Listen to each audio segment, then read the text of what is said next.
audio, no va a ser que por ahí esta llamada se está grabando. Se filtre otros temitas, ¿ya? Muy bien, chicos, entonces, bienvenidos a nuestro curso. Nuevamente, reitero, hoy ya vamos a hacer un poquito de literatura. Siguiendo el orden cronológico, en este caso de literatura ya de la conquista. ¿Sí, chicos? Muy bien, entonces déjame presentar mi pantalla, por favor, un momentito.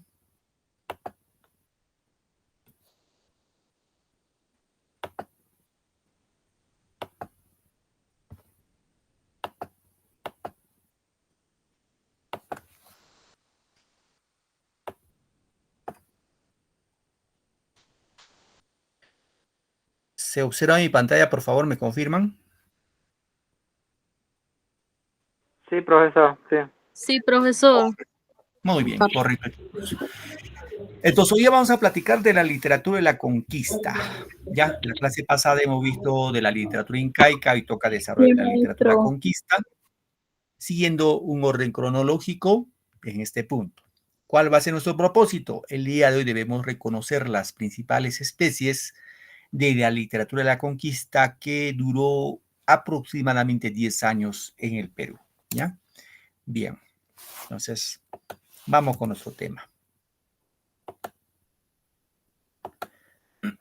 Bien, cuando hablamos de la literatura de la conquista, bueno, en este caso hay que tener en cuenta, se impone una nueva orientación de vida, obstruyendo, dice, el desarrollo normal, ¿no?, de nuestra cultura.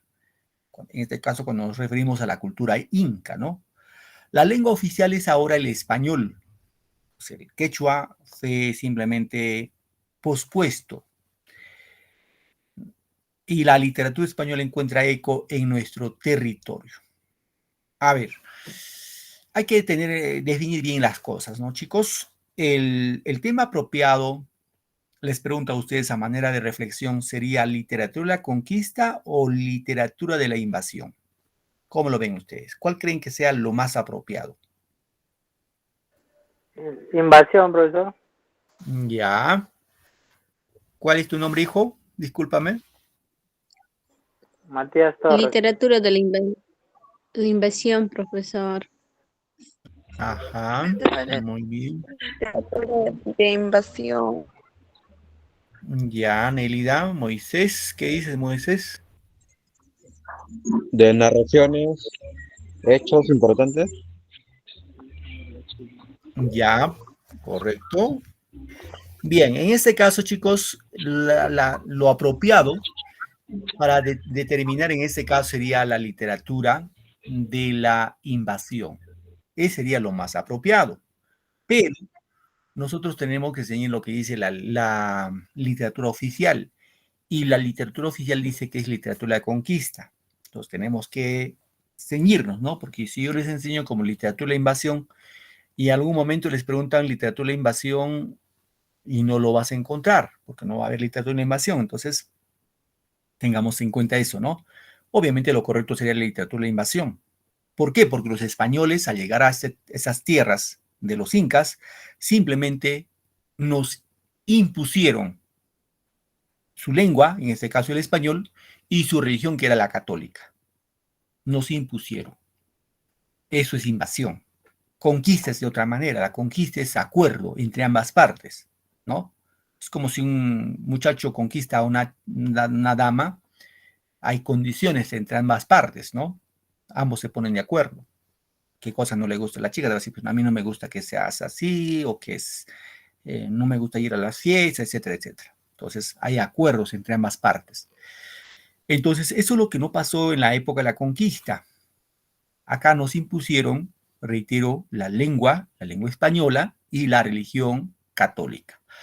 Ahora, en función a eso, las manifestaciones literarias más frecuentes en esta época, esto sí hay que tener en cuenta, me parece que también viene en la pregunta de su módulo, fueron las coplas, ¿no? Aquí vemos las coplas en primer orden, luego los romances y destacan las famosas crónicas. Las crónicas son las más importantes.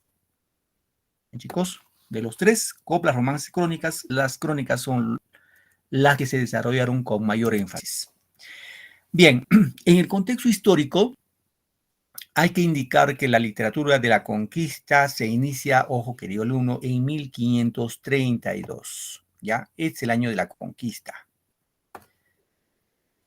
Con la destrucción de la organización incaica, la cruzada religiosa, la imposición de la lengua española, ¿no?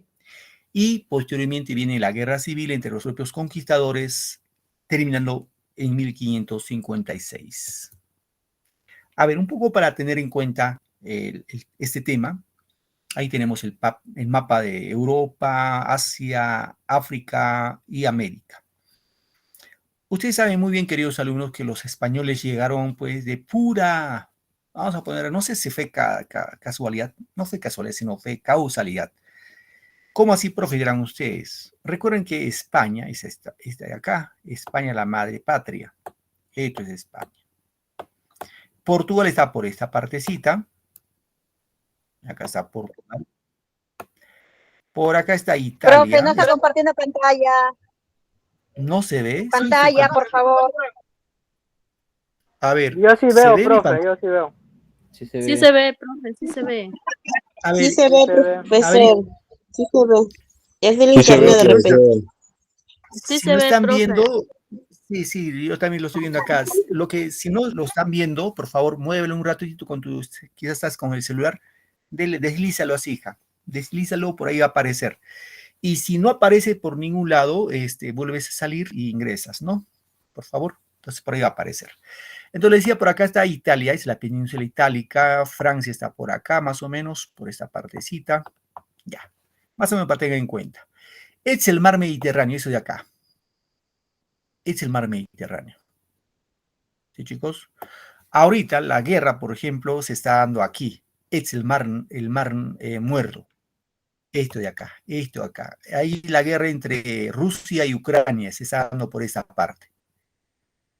¿Qué pasó en esta etapa, en esta época? Esa parte de Arabia, pues son países árabes, ¿no? Ahorita por esta parte, países árabes, estos árabes conquistaron toda la parte norte de África, el norte de África. Y un momento determinado, esto más o menos fue en el siglo XV, 14-15, los musulmanes, los árabes, van a tomar por asalto el mar Mediterráneo y no van a permitir que ningún barco de los europeos circulen rumbo a la India. Es la India, chicos, es la India. Porque entre Portugal, España, Francia, Italia había un comercio fluido con India, iban y venían, ¿no? Gracias sobre todo al mar Mediterráneo y seguramente de otra parte iban, pues, ya había corta distancia, ¿no?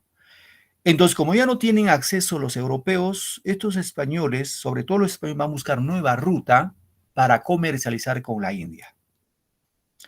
Y eso, pues, ya saben ustedes, de acuerdo a la historia, Cristóbal Colón, que fue un italiano, se hizo un proyecto para buscar nueva ruta hacia la India. Cristóbal Colón vino en este sentido y llegó a Centroamérica. Y Cristóbal Colón pensó que había llegado a la India y se murió teniendo esa noción de que era la India, y no era la India, era un nuevo continente, el continente americano. Entonces los españoles, Colón con sus viajes, los españoles se van a instalar en esta parte, se ubican en Panamá, su centro de operación lo van a hacer en Panamá. Chicos, eso como referencia. Aquí lo vamos a ver de la mejor manera. Reitero, los españoles, después de que Colón hizo sus viajes, se va a ubicar en Panamá. ¿Ah? En Panamá. Un grupo de españoles fue al norte, en este caso en el norte, en México, floreció la cultura azteca. En este caso, Hernán Cortés conquistó el norte en este caso, a los aztecas. Y en el sur, ya saben ustedes, se formó, digámoslo así, un acuerdo de los tres socios de la conquista, encabezado por Pizarro, Francisco Pizarro. ¿Quién más era el otro socio? ¿Recuerdan, chicos? Diego de Almagro y... Diego de Almagro, me recuerdo. Almagro, muy bien. Y uno, falta el otro, el curita. ¿Cómo se llamaba el curo? El cura. Pizarro, Diego de Almagro y Hernando de Luque. Este era el De curita, Soto, ¿no? a Luque. De Luque. Sí, Luque, ¿no? Esos tres socios, acuerdan, hacen una expedición hacia el sur. Ahora, del sur, obviamente el Tahuantinsuyo, se dice que subían embarcaciones, subían balsas, llevando productos, intercambiando productos y llegaban hasta Panamá.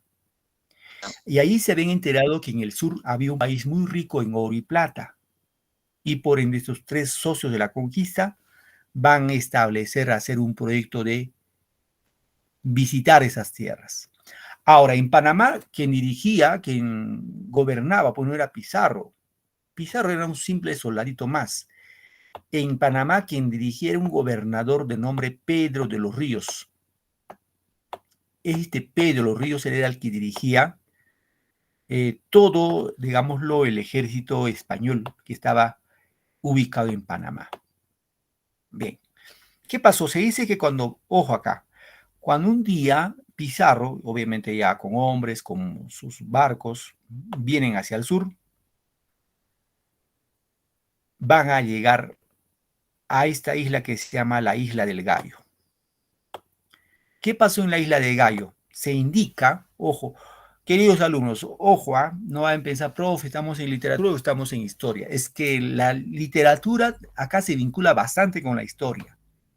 Entonces hay algo de historia y obviamente vamos a encontrar literatura, ¿no? Así, profe, ¿en qué curso estamos? Ahora, entonces, en este sentido, en la Isla del Gallo, se entera ese gobernador que Pizarro ha salido sin su autorización hacia el sur.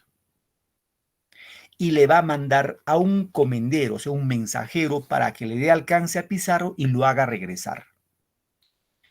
Cuando este encomendero avanza y lo da alcance a Pizarro en esta isla, en la Isla del Gallo, se dice que Pizarro iba más o menos con 180 hombres, venía hacia el sur. Entonces Pizarro lo que hizo es, dice, sacó su espada, hizo una línea en la arena del mar, una línea perpendicular, se puso delante de sus soldados y les dijo, los que quieren ser ricos pasen a este lado. Y solo pasaron 13 soldaditos. 13 soldados. Es decir, este encomendero regresó con los demás a Panamá y Pizarro se quedó solo con 13 soldados. Uno de esos soldados escribió una copla. Chicos, escribió una copla que aquí lo vemos. ¿Qué le dice esa copla al gobernador de Panamá? Le dice así, pues señor gobernador, mírelo bien por entero, que allá va el recogedor, acá queda el carnicero, refiriéndose a Francisco Pizarro. Reitero, esta copla que estás observando, querido alumno, es la primera muestra literaria que se ha encontrado en América, en este caso, después de la llegada de los españoles. Es la primera muestra literaria. Ahora, esta copla, como puedes observar, está bien trabajado, tiene rima, tiene métrica, tiene ritmo. O sea, fue un soldadito culto de alguna manera, no fue cualquier soldado. ¿Sí? Gobernador, fíjate acá nomás, gobernador. A ver, un ratito. Gobernador, el acento acá en Dor. Recogedor, entero, carnicero. ¿Cómo termina? Or, ero, ero. Ahí vemos rima, por ejemplo, rima perfecta. ¿Sí? Entonces, esta es la primera copla, reitero, que escribe cuando uno de los soldaditos de Pizarro le escribe una carta y se lo envía con el comendador, con el encomendero, con el recogedor que va a Panamá. Es la primera muestra literaria que encontramos en estas tierras. Bueno, luego ya saben ustedes de la historia, cuando pues seguramente Pizarro se quedó acá en la Isla del Gallo esperando más refuerzos de que le enviaba Diego de Almagro y luego continuó su viaje hacia el sur. A ver, queridos muchachos, chicas, chicos, yo les pregunto, ¿A qué parte del Perú creen que los españoles llegaron por primera vez? Ica, por ahí, ya, ¿qué dicen los demás? Ahí su opinión. Dime. Ayacucho, por Tumbes. Cajamarca.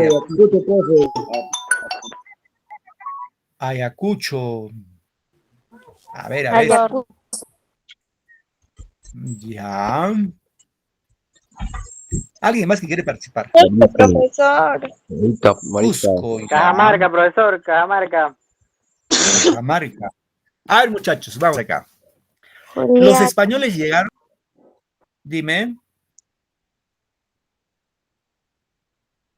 Bien. A una pequeña precisión, queridos alumnos. Una precisión. Los españoles no vinieron con avión, vinieron por el mar, con sus barcos. ¿Sí? Vinieron con sus barcos. Entonces, no pudo haber llegado ni a Cusco, ni a Ayacucho, no pudo haber llegado. Tiene que haber llegado a la costa del Perú. Profesor, ante los antepasados no habían aviones, o sea, sí habían, pero más viajaban en barco. La costumbre era viajar en barco. Tacna, profe, Tacna. Ya, muy bien, gracias. Callao, por ahí. Por el Océano Pacífico, profesor. Ajá, por el Océano Pacífico, cierto. Ahora, queridos muchachos, chicas, se dice que Pizarro no llegó a Tumbes. Pasó cerca de Tumbes y iba muy pegadito a la playa, ¿no? Pero, ¿saben dónde llegó por primera vez? Fue aquí, en esta partecita que está en Piura. Ya, acá. Piura fue el lugar por primera vez que llegó, ¿ya? No nos olvidemos, Piura. En Piura, no sé si habrá alguien en clase. ¿Hay alguien de Piura? ¿Algún piurano en clases? No hay nadie de Piura. Bien. En Piura. Profesor, buenas tardes. Hola, hijita, ¿tú eres de Piura, Nelly Ramos? No, profesora, no. Sino que le digo, primero llegaron a la Isla del Gallo. Ajá, cierto. Sí, la isla de Gallo vinieron muy pegadito por el mar, ¿no? Pero acá hay una historia bastante interesante, chicos. En Piura, reitero, hay un río que se llama el río Virú. Ya, río Virú. ¿Qué pasó en el río Virú? Se dice que cuando Pizarro venía, reitero, venía muy pegadito entre la playa y el mar. En el río Virú vio a un inca que estaba cazando pez. Estaba pescando entre la desembocadura del río y el mar. Entonces, cuando Pizarro observó eso, mandó a sus dos mejores hombres, que eran muy buenos nadadores y atletas, que zarparan, o sea, que se tiren al mar, naden y lo chapen, ¿no? ¿Para qué? Él no quería, Pizarro lo que quería era saber dónde estaba. Entonces dice que cuando estos dos hombres lo cogieron a este inca que estaba muy concentrado pescando, lo cogieron por la espalda y él levantó la cabeza. Y cuando levantó la cabeza miró delante de él un enorme barco. Se dice, la historia dice que este inca no se quedó asustado por lo que le habían cogido. Él lo que se quedó sorprendido, se dice embobado, así boquiabierto, atónito, de ver un barco enorme en su delante. Nunca había visto un barco tan grande. Entonces Pizarro descendió y le preguntó a este inca. Obviamente el inca hablaba quechua, posiblemente, ¿no? Y Pizarro pues hablaba español o castellano. Entonces le dijo al inca, dime cómo se llama este lugar. A lo que el inca le respondió, si tú me preguntas cómo me llamo, yo me llamo Berú Virú. Ah, dijo Pizarro, este lugar se llama Perú, Perú, y de ahí vendría el nombre de Perú como país, porque en la época de los incas nadie hablaba de Perú. Una posible, digámoslo, un posible nombre del Perú vendría de ese inca que había dicho, pues, él decía que su nombre era Berú, Berú. y Pizarro entendió que era Perú. Entonces, por ahí se cree que de ahí vendría el nombre de Perú. Ahí desembarcó y fundó la primera ciudad que va a fundar Francisco Pizarro, es San Miguel de Piura. Es la primera ciudad que va a fundar en esas tierras, en tierras de los incas. Estando en Piura se entera pues de la guerra civil entre Huáscar y Atahualpa. Ahí se enteró de la guerra civil. Ahí se enteró de que que Atahualpa radicaba, más que en Cusco, radicaba en Cajamarca. ¿Por qué? Porque tenía más afinidad hacia el norte. Entonces Pizarro hace su comitiva y se van rumbo a Cajamarca. Y lo van a coger preso, lo cogen preso a Atahualpa en 1532. ¿Ya, chicos? 1532. Claro, hubo cierta resistencia en este caso de los huestes del ejército de Atahualpa, pero más no hubo resistencia. Estuvo preso ahí, en prisión Atahualpa, y luego, ya saben ustedes, de acuerdo a la historia, lo condenaron a pena de muerte. Inicialmente a ser quemado vivo, por los cargos, por haber matado a su hermano, por haber convivido con sus hermanos, etcétera, etcétera. Y que lo cambiaron a pena de muerte de ahorcamiento. Atahualpa murió ahorcado. ¿Y por qué lo cambiaron? Porque recibió el bautismo en este caso, ¿no? Le pusieron ya el nombre de Juan Santos Atahualpa. Bueno. Y luego vinieron hacia el sur, los españoles hacia el sur, para llegar a Cusco, ¿no? En ese trayecto de Cajamarca a Cusco no hubo resistencia de los incas. O sea, nadie se dijo, no te queremos acá, eres invasor. En todos los lugares eran bienvenidos. Por ejemplo, acá por estas tierras que es Huaraz, también pasó Pizarro. Hay una historia, ¿no? Se dice que cuando pasó por aquí, más al norte, de acá 2 horas de carro, está la provincia de Huaylas, Caraz. En ese lugar se dice que el que gobernaba era un cacique de los Huaylas, y este cacique se le regaló a su hija, le regaló a Pizarro, le regaló su hija, le dijo, te regalo mi hija, llévatelo a mi hija. Ahora, no solo me regaló a su hija, le regaló hombres, le regaló provisiones, y con eso vaya hacia el sur, hacia Cusco. Ahora, queridos muchachos, yo les quiero hacer una pregunta, y ustedes van a reflexionar. Si los incas eran entre 10, 11, 12 millones de incas y los españoles no pasaban de los 300 hombres, y lo mucho que manejaban los españoles era su arcabuz, que era así como ni siquiera fusil, pues no es nada de fusil, era así como ¿qué cosa? Un arma en la cual se cargaba, una bala grande, se cargaba y se disparaba. Era uno por uno, cargabas y disparabas, no era pues automático. La pregunta es la siguiente, chicos. ¿Por qué creen que los españoles nos conquistaron o conquistaron a los incas así de rápido, así de fácil, sin ninguna resistencia? A ver, quiero opiniones ahí, sí, chicos. Levanten la manito para... Vamos, levanten su manito, chicos. Levanten su manito. Vamos a ir en orden. Yo les voy a escuchar. Levanten su manito y les voy preguntando. Con toda confianza, por favor, levanten su manito sus opiniones, ¿ya? A ver, Grace Tuanama Lozano. Grace, ¿cuál es tu opinión? No sé. No. ¿Ni idea? No. Ya. Daniela Díaz.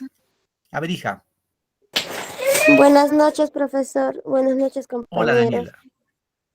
Yo creo que por miedo o por ver, digamos, el armamento que ellos tenían, porque incluso tengo conocimiento que ellos venían, digamos, con vestimenta como con escudo, así, como un chaleco en forma de escudo. Muy bien, Danielita, gracias. ¿Tu apellido es Díaz qué más? ¿Díaz qué? Mamani Díaz. A Mamani Díaz Daniela. Sí. Muy bien.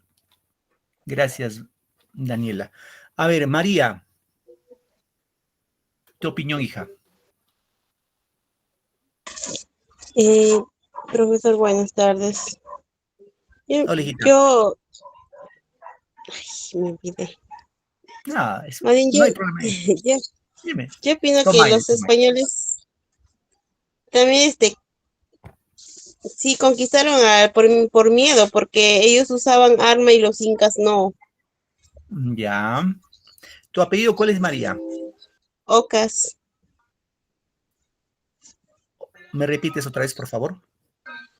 O-C-A-S, Ocas, ¿Tu María otro Ocas. apellido? ¿Tu otro apellido? Lucano. Gracias, hija.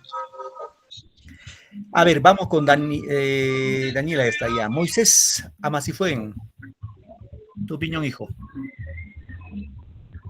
Maestro, buenas noches. Es que no puede entrar con el correo de que me dice soy Berta Luz Pizango Chujutayes. En ¿Cuál mi es tu apellido, opinión hija? Pizango Chujutayes. A ver, discúlpame, hijita, me vas a deletrear porque necesito tomarte apunte. Despacito, y así como para... Dime tu Ya. apellido. Pizango ¿Ya? ¿Qué más? Chujutayes. ¿Tu nombre? Berta Luz. Berta, ¿no? Sí, Berta maestro. Luz. Ok, a ver, hija, te escuchamos. Sí, maestro. Te escucho, hija, tu opinión. En mi opinión mío, los españoles entre los incas, ¿no? Creo que los españoles le pudieran conquistar a los incas porque ellos tenían más poder, ¿no? Es mi opinión mío, maestro. Muy bien, gracias, Berta. Correcto. La pregunta era, chicos, para lo que han estado ahí pensando que los chanchitos volaban, la pregunta era, ¿por qué los españoles nos conquistaron así de fácil? Sin ninguna resistencia, no hubo resistencia. Profesor, porque eran personas Profesor, desarrolladas. A ver, vamos en porque, orden, chicos. profesor, Vamos en orden. Ahorita les voy preguntando. Ahora me toca con Yadira Nina Vázquez. Los que quieren participar, levanten su manito. Les voy a dar pasos porque ahí puedo registrar sus datos. Dime, Yadira, te escucho. Profesor, buenas noches. Hola, hijita. De mí mi opinión sería, profe, que cuando llegaron los españoles, los incas se sorprendieron y, bueno, nada, ¿cómo se llama? Querían saber qué cosas iban a hacer, o sea, querían como explorar los incas y yo pienso que en ahí ellos se descuidaron y, bueno, nos conquistaron así fácilmente. Muy bien, gracias. Nina Vázquez y Yadira. Vilca Pérez Violeta, te escuchamos. Yo creo que por poder y riqueza, profesor, por poder y riqueza les han conquistado los indios, a los incas, ¿no? Pues les Ya. condicionaban el accionar de los españoles, también de repente los incas también querían aprender por armas, por lo que usaban los incas, ¿no? Yo creo que Correcto. por eso. Muy bien, gracias, gracias Violeta. Matías Torres. profesor, buenas, yo creo que la conquista de los españoles fue rápido porque ya en el Imperio Inca habían guerras civiles y problemas, ¿no? Y los españoles aprovecharon eso, ¿no? Para aliarse con otros incas y vencer al enemigo. Muy bien, Matías. Correcto, Matías. Verónica. Profesor, buenas tardes. Soy Jessica Espinosa. ¿A Jessica eres? ¿No eres Verónica? No, estoy con el correo de mi tía. Espinosa, tu otro apellido. Levante ya. Espinosa Cajusol. Ya. Dime, hija, tu opinión. Mi opinión es que los incas, para ellos no era fácil, que se trataba de un pueblo que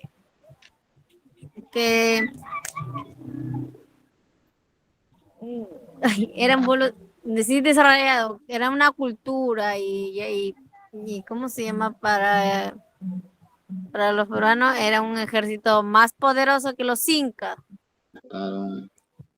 Ya, correcto.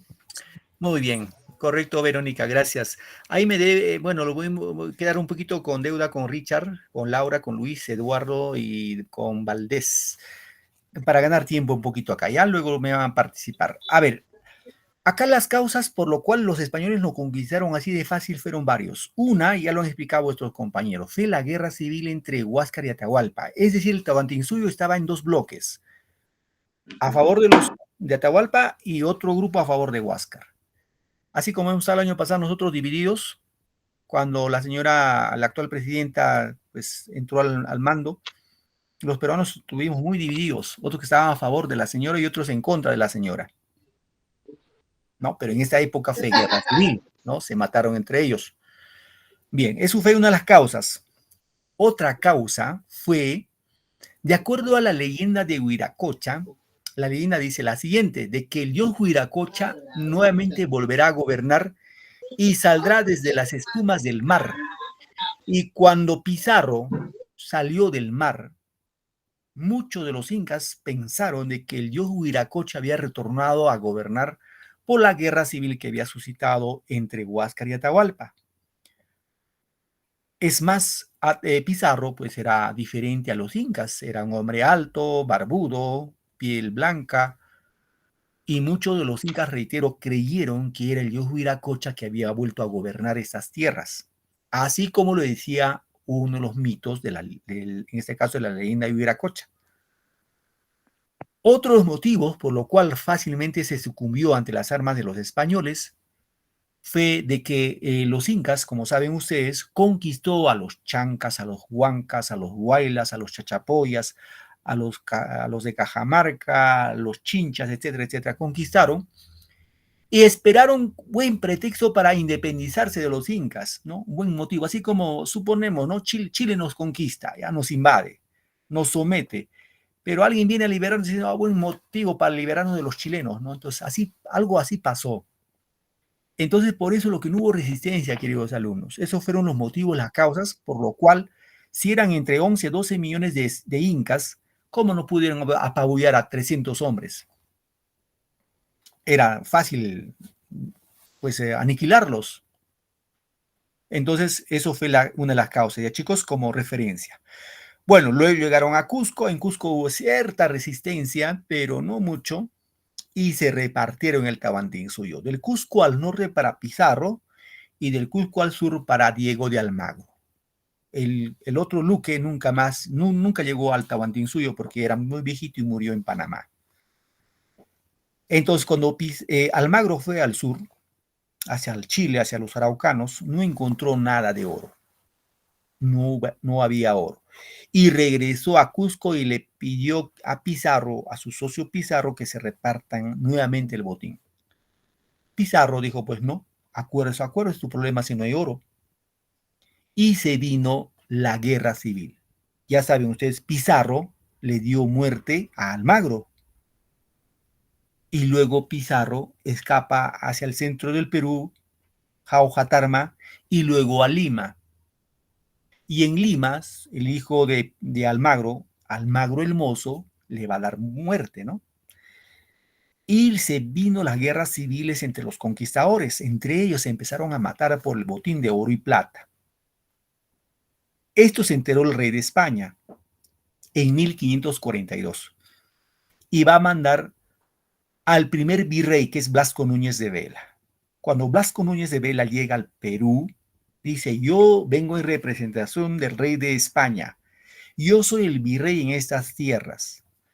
¿Cuál virrey? Al pobre virrey igual lo mataron. Lo mataron. Entonces, Blasco Núñez de Vela, ahí culmina la época de la conquista. ¿Ya, chicos? Bien, vamos avanzando en esa parte. Las coplas, los cantares, los romances constituyen un brote espontáneo y popular durante la época de la conquista, ¿no? Expresan sentimientos diversos de odios, amores, alegrías, ¿no? Son sentimientos de los soldados, poetas, funcionarios, misioneros y nativos, quienes narran y describen a veces con objetividad lo que van a ver y otras veces no exentos de fantasía. Se dieron por lo general en verso de arte menor y evolucionaron de lo festivo a lo satírico, luego lo funesto, los asiagos y en este caso temas netamente apasionados, ¿no? Hemos visto la copla. Bien, hemos indicado que entre las coplas, los romances, las crónicas son las más importantes en la época de la conquista. ¿Y qué son las crónicas? Las crónicas básicamente son los que se van a plasmar diversos acontecimientos que se van a suscitar durante la conquista y luego el coloniaje, ¿no? Se preocuparon sobre todo de plasmar aspectos históricos. Ojalá y va a estar presente siempre la historia de lo que van a observar, de los acontecimientos que se suscitan durante la conquista. Ahora, en los cronistas hubo pues cronistas españoles, cronistas indígenas, cronistas mestizos. Los españoles, como en este caso tenemos a Pedro Cieza de León, gran cronista español, seguramente el más importante, Juan de Betanzos. Cronistas indígenas, ya saben, a Felipe Guamán Poma de Ayala. Ojo, recuerden que el término, el nombre Felipe, ella no es inca. Cuando decimos indígena es inca. Ya saben, ya les comenté también que cuando los españoles creían que los incas eran personas sin alma y les bautizaban, ¿no? Y al bautizar ponían el nombre de los evangelios, de los discípulos del cristianismo, en este caso de Jesús el Cristo. Y en este caso a Felipe Guamán Poma de Ayala le pusieron el nombre, ¿no? Le bautizaron con ese nombre, el nombre de Felipe. Ahora ustedes dirán, profe, pero este inca sabía leer y escribir para que escriba las crónicas. En este caso, Felipe Guamán Poma de Ayala, más que escribir, era dibujar. Esto es lo que ven ustedes acá, chicos, esta imagen que ven acá. Esa imagen corresponde a Felipe Guamán Poma de Ayala, que dibujó más o menos un aproximado de 300 tantas crónicas de lo que observaba, ¿no? Por ejemplo, acá vemos a un inca, a un cura que está con la Biblia abierta, ¿no? Seguramente estaban colonizando. Acá tenemos a los soldados españoles que están arrodillados, al parecer, arrodillados, ¿no? Y los incas ahí, pues, en torno a ellos, ¿no? Seguramente con unas, bueno, se supone que este inca es Atahualpa, ¿no? Es de suponer que está en Atahualpa y están en Cajamarca. Ahora, en los cronistas mestizos vamos a encontrar a Inca Garcilaso de la Vega, a Blas Valera, pero de estos, el más importante, chicos, es Inca Garcilaso de la Vega. Este es el más importante de todos los cronistas. No se olviden, Inca Garcilaso de la Vega, el mejor cronista de la literatura peruana. Cuando hablamos de Inca Garcilaso de la Vega, su nombre completo fue Gómez Suárez de Figueroa, ¿no? Nacido en Cusco en 1539 y falleció en España a los 77 años, ¿no? Si es escritor, es historiador, nacido pues en el Perú, ¿no? Ahora, cuando hablamos de Inca Garcilaso de la Vega hay que entender que su madre fue Isabel Chimpuocrio, ¿no? Isabel Chimpuocrio era de la nobleza inca. Era mujer noble, de sangre real, y se casó con este señor Sebastián Garcilaso de la Vega, que era un capitán del ejército español, ¿no? Y fruto de ese amor entre el capitán español Sebastián Garcilaso de la Vega y la princesa, la ñusta Isabel Chimpuocrio, nació seguramente uno de los primeros, en este caso, mestizos que nace en estas tierras. En este caso nace en Cusco, ¿no? Ahora, como era de sangre real, su padre también era un capitán, Inca Garcilaso de la Vega recibió una buena educación, una esmerada educación, estudió en el colegio de las Indias de Cusco. Ahí recibió toda la información de cómo fue el Tahuantinsuyo antes de la llegada de los españoles. ¿Y quién le dio esa información? Básicamente dos soldados, Chaucarrimachi y Juan Pechuta. Estos incas son los que le van a instruir al Inca Garcilaso de la Vega de cómo fue el Tahuantinsuyo antes de la llegada de los españoles. Chicos, bien. ¿Qué obras escribió en este caso Inca Garcilaso de la Vega? La Florida del Inca, ¿no? Los comentarios de los incas, Historia General del Perú, la segunda parte de los comentarios de los incas, Diálogo de amor, traducción del libro de León en hebreo, Genealogía de García Pérez de Vargas. En este punto, la obra más importante, la obra más representativa de el Inca Garcilaso de la Vega prácticamente son los comentarios reales de los incas. Esta es la primera parte. Aquí narra sustancialmente antes de la llegada de los españoles, cómo fueron los incas antes que lleguen los españoles. Y la segunda parte, los comentarios reales de los incas, titulado Historia General del Perú, va a narrar después de la llegada de los españoles. ¿Ya, chicos? Bien. Aquí un poquito vamos a ir explicando. En la primera parte se publica en Lisboa, está en Portugal, en 1609, en la cual hace una descripción geográfica de la fauna, de la flora, de costumbres del antiguo Perú, ¿no? Aquí nos va a contar el origen de los incas. Acá vamos a encontrar los mitos y leyendas de los incas. El mito de Pacaritampu, el mito de los hermanos Ayar en este caso, ¿no? La leyenda de Manco Cápac Mamaocllo, entre otros más lo encontramos aquí. ¿Cómo era la religión de los incas? Su organización de gobierno en paz y en épocas de guerra, hasta la llegada de los españoles, ¿no? Y por otro lado, va a buscar corregir a otros cronistas, ¿no? Proyecta su personal como autor competente, manifestando su dominio del quechua y su doble origen inca y español. Él era un mestizo, como hemos indicado. En la segunda parte, se publica con el título Historia General del Perú, en Córdoba, en España, en 1617. Si nos damos cuenta, el año es, él muere en 1616, y esta sería una obra póstuma que se publica un año después de su muerte. En la segunda parte, hemos indicado, trata de la conquista del imperio de los incas y las guerras civiles entre los conquistadores, ¿no? La motivación es básicamente de tipo psicológica de Garcilaso, que radica en su intención de reivindicar la figura de su padre, calumniado ante los personeros de la corona durante las guerras civiles entre los conquistadores. Hay que tener en cuenta, queridos alumnos, que el Inca Garcilaso de la Vega, él estuvo de acuerdo con la conquista. Él estuvo a favor de la conquista. Él vivió más o menos hasta los 20 años en el Cusco y luego, ya cuando falleció su padre, él se fue a Europa, a España, y en España pidió su herencia a sus otros hermanos, ¿no? Y simplemente le negaron, le dijeron, ¿cómo puede ser hijo de nuestro padre? Pero igual él se quedó pues feliz en España y murió en España. Pero reitero, Inca Garcilaso de la Vega estuvo a favor de la conquista.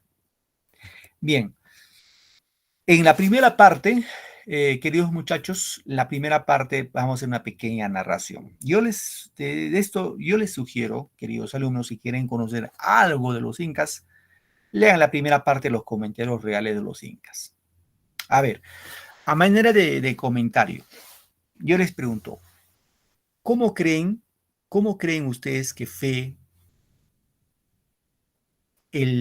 digámoslo, la labor, el momento del parto durante los incas? ¿Tienen alguna idea, chicos? ¿Alguna vez han leído algo? ¿Cómo era el parto en la época de los incas? ¿Cómo daban luz las mujeres incas? A ver, Eduardo levantó la manito. No, profe, eso era del anterior, de la conquista, quería opinar, pero al respecto del parto de los incas, sí, no tengo ni una idea. A ver, hijo, Eduardo, a ver, coméntame lo que me querías comentar, hijo, anteriormente. Te escuchamos, hijo. Ya, sobre la conquista, pero profe, ya pasaste el tema, ya lo explicaste todo, ya, y ya los fundamentales, Ok. pues. Muy bien, Sí. no te preocupes, Eduardo. Correcto, hijo, no hay problema. Ok, Daniela Díaz, a ver, Danielita, coméntanos, ¿cómo crees que era el parto durante la época de los... Profesor, en esos tiempos, es lo que me contó mi mami, por si acaso. Dice que daban a luz en su casa y habían mujeres que eran como parteras que ayudaban a dar a luz.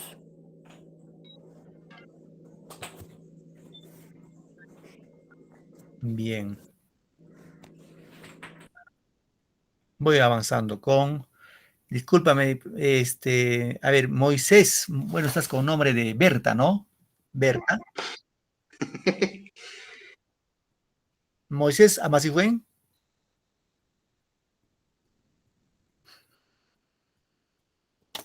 Bueno, avanzo con Matías Torres. Matías, Profesor, buenas. Se colgaban del techo con ya, una viga y con una soga lo jalaba, creo, hacía algo así para que den a luz la mujer. ya, está bien, Matías, correcto, ese es tu conocimiento previo que tienes. Angie Guamán. Profesor, ¿se puede decir que antes las mujeres incas daban a luz con ayuda de las mujeres que se llamaba parteras, así como dijo mi compañero? Angie, dime tu apellido, disculpe, tu otro apellido, Guamán, ¿qué más es? ¿Cómo que? Dime, no te escuché.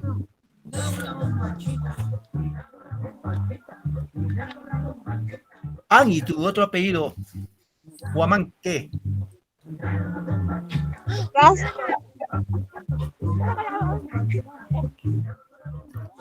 Bueno, ya, muy bien. A ver, Yair, bueno, disculpa, ya, Germán Sánchez. Germán, tu opinión, hijo. Profesor, buenas noches. Profesor, mi nombre es Patricia Panduro. Panduro, tu otro apellido. Patricia Panduro. Tu otro apellido.